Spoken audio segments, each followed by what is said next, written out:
তৃণমূল তো circus party, circus party যেরকম capital খেলা হবে, এখানে তো এইটাই হবে। কেউ লাত মারবে, কেউ মারামারি করবে।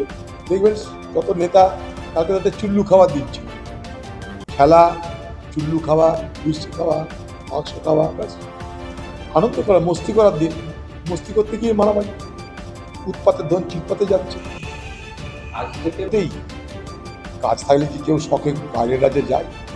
আগে যখন আমরা বাইরের রাজ্যে ঘুরতাম, কোথাও কোনো কাজে যেতাম, বাঙালি দেখা যেত না হোটেলে, রেস্তোরাঁতে। আজ যখন বাইরের রাজ্যে যাই কোনো কাজে, হোটেল, রেস্তোরাঁ সর্বত্র পশ্চিমবঙ্গের মানুষের ছড়াছড়ি। শুধু ছড়াছড়ি না, সস্তায় ডাল ভাত পাওয়ারও ব্যবস্থা আছে, এত পশ্চিমবঙ্গের মানুষের সেখানে জানা। কারণ একটাই, এ বাংলায় কিছু নেই। আপনি রোগ হয়েছে, আপনাকে অন্য রাজ্যে যেতে হবে। আপনার কাজের দরকার, আপনাকে অন্য রাজ্যে যেতে হবে। এ রাজ্যের ভাড়া শূন্য, এ রাজ্যে দুর্নীতি, লুট ছাড়া কিছু নেই। তাই মানুষের রুটির জন্য, পেট পালনের জন্য, তার জীবিকা নির্বাহের জন্য বাধ্য হয়ে তাকে ভিন দেশে, ভিন রাজ্যে ছুটে যেতে হচ্ছে। তারই পরিণামে রাজ্যে রাজ্যে নানা ঘটনার শিকার হতে হচ্ছে। এবং আরেকটা বিষয় এখানটায়, যারা যাচ্ছে তারা যেহেতু গরিব, যেহেতু সাধারণ মানুষ, তাদের সামাজিক নিরাপত্তাটা কম। বাইরে যদি কেউ যায়, মনে করে আজকে বাইরের রাজ্যেতে করে লোক আমাদের এখানটায় আসে, তারা কিন্তু এখানে সব ব্যবসা করতে আসে। আমাদের রাজ্যে বাইরের শ্রমিক আসে এখন না, তারা এসেছে আগে। এখন উল্টো ট্রাফিক। একটা সময় বাংলায় বাইরের শ্রমিক আসে, এখন উল্টো ট্রাফিক।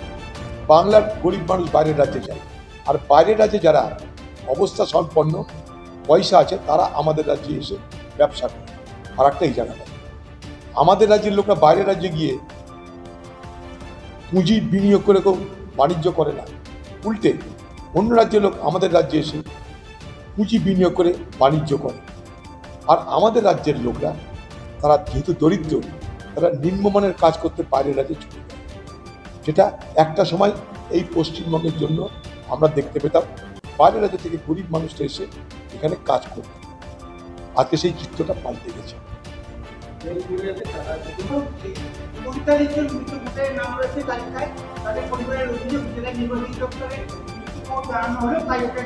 দেখুন, এই বাংলায় এটাই হয়েছে। একটা দুটো না, হাজারে হাজারে মৃত ভোটার আছে নির্বাচনী তালিকায়। আর সেই মৃত ভোটারের ভোটটা দেয় টিএমসি, কারণ সরকারটা ওদের ওরা জানে কোনটা মৃত, কোনটা জিত। এটার জন্য কিন্তু নতুন করে কোনো গবেষণা করতে হবে। এই বাংলায় ভোটের লুটপাট হয় সবাই জানে, এই বাংলায় ভোটের কারচুপি হয় সবাই জানে, এই বাংলায় মৃতকে জীবিত, জীবিতকে মৃত ভোটার বানানো হয় সবাই জানে। এই বাংলায় ভোট দিতে যাওয়ার অপরাধে বাড়িঘর লুট হয়ে যায়, ধর্ষণ হয়, সেটাও সবাই জানে। অতএব এই বাংলার জন্য এগুলো নতুন কিছু করতে হবে না। এই বাংলায় এটাই নিয়ম। ভোট কারচুপি পশ্চিমবঙ্গের সরকার, এবং সেই সরকারের শাসনের একটা অবিচ্ছেদ্য অঙ্গ হচ্ছে ভোট কারচুপি।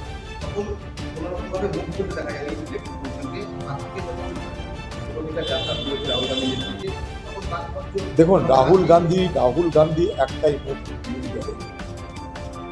তার সঙ্গে আরো আছে নিশ্চয়ই, কিন্তু রাহুল গান্ধী যে পদক্ষেপগুলো, সেই পদক্ষেপে সব থেকে বেশি আতঙ্কিত হয় মোদী সরকার।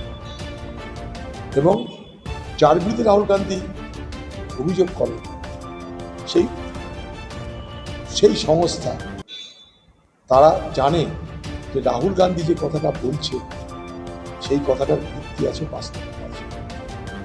তাই সরকারের নির্দেশে, বিজেপি পার্টির নির্দেশে নির্বাচন কমিশনকে আজকে রাহুল গান্ধীর যাত্রা, যে যাত্রা, এর মধ্যেই সারা বিহার এক নতুন করে চর্চার আলোয় চলে এসেছে।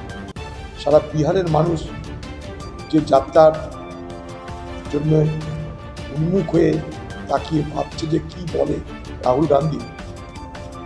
সারা বিহার জুড়ে রাহুল গান্ধীর এই পদযাত্রার যে প্রভাব, সেই প্রভাব আগামী নির্বাচনে বিজেপির বিরুদ্ধে যেতে পারে, এই আশঙ্কা থেকে নির্বাচন কমিশনকে আজকে রাহুল গান্ধী পদযাত্রার মোকাবেলা করার জন্য ময়দানে নাম দিচ্ছে। ভারতবর্ষ, স্বাধীন ভারতবর্ষে এই জিনিস কখনো দেখা যায়নি যে নির্বাচন কমিশন একটা রাজনৈতিক দলের বিরুদ্ধে মোকাবেলা করতে ময়দানে নামছে। এই দৃশ্য ভারতবর্ষের স্বাধীনোত্তর সময় কখন আমরা দেখি। নির্বাচন কমিশন তারা স্বাধীন সংস্থা, ভোট করাবে, সব ঠিক আছে। সংবিধান 344 ধারা আছে, রিপ্রেজেন্টেশন অফ পিপলস অ্যাক্ট 1950, 1951 আইন আছে, সব ঠিক আছে। তাকে রাস্তায় নেমে রাজনৈতিক দলের বিরোধিতা করতে দায়িত্ব দেয়নি, সেটা তার করারও কথা না। কিন্তু আজ বদলে যাচ্ছে ভারতবর্ষ, এখানে স্বাধীন সংস্থা হওয়া সত্ত্বেও নির্বাচন কমিশনকে আজ ভোটের বাজারে কোনো একটা বিশেষ দলকে যারা সরকার চালায় তাদেরকে মদত করার জন্য ময়দানে। দেখুন, এই রাজ্যে তো বিরোধী দলের অবস্থা কি আমরা সবাই জানি, কারণ আমরা বিরোধী দল করি।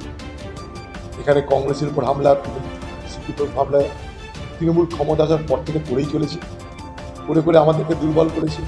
এখন তারা মনে করছে বিজেপির উপর হামলা করা দরকার, বিজেপিকে হামলা না করলে হয়তো তারা কোথাও শক্তি বৃদ্ধি করতে পারে। সমস্যাটাই জানে। কিন্তু আমার বক্তব্য একটা, যে কোনো রাজনৈতিক দলকে যদি খারাপ লাগে তাকে নিষিদ্ধ ঘোষণা করে, কিন্তু রাজনীতি করার অধিকার কোনো সরকারের থাকতে পারে না, কেড়ে নেওয়ার অধিকার থাকতে পারে।